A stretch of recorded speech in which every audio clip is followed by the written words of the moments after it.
Alright, Internet, this is for you.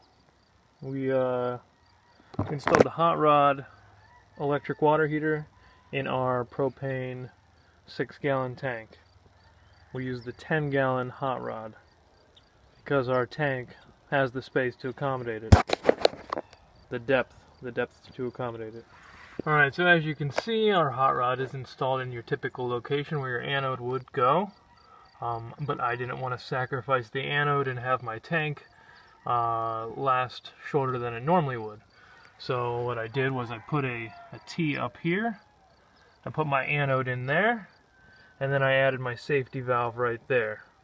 The safety valve does work. I had to get a longer safety valve, but the safety valve does work as I've cranked up my thermostat on my Hott Rod, and the water has come out of there.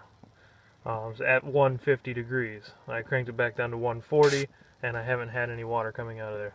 It's tight, but everything fits, and it's functional. So that's what it looks like. I haven't run it with the gas as my propane is not working at the moment due to a leak. So anyway, that's what it looks like. Don't get rid of your anode rod. You want your tank to last.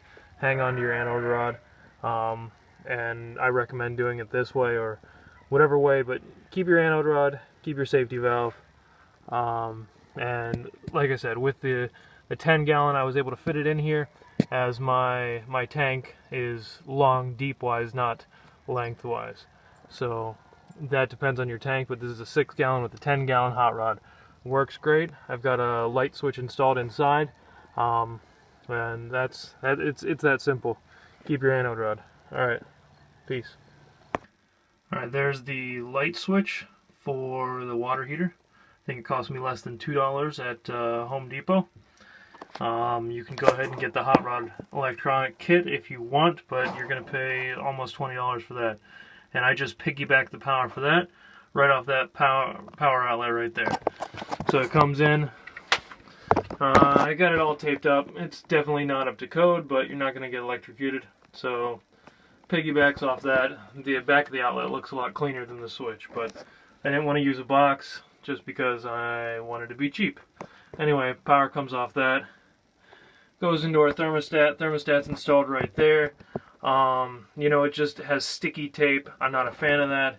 I left the sticky tape on there and I added epoxy around the outer edge, being sure not to get it in any of the holes on the back of the thermostat. Then I stuck it there and I haven't had any problems since.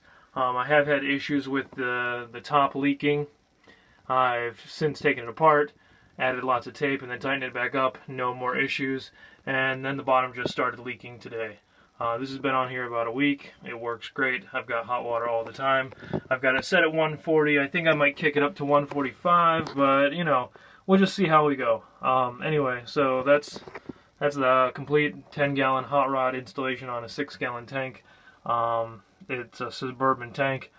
It's 675 watts versus 400 watts. So to me, that was an easy choice to go ahead and get the longer Hott Rod. All right, there's everything. Thank you.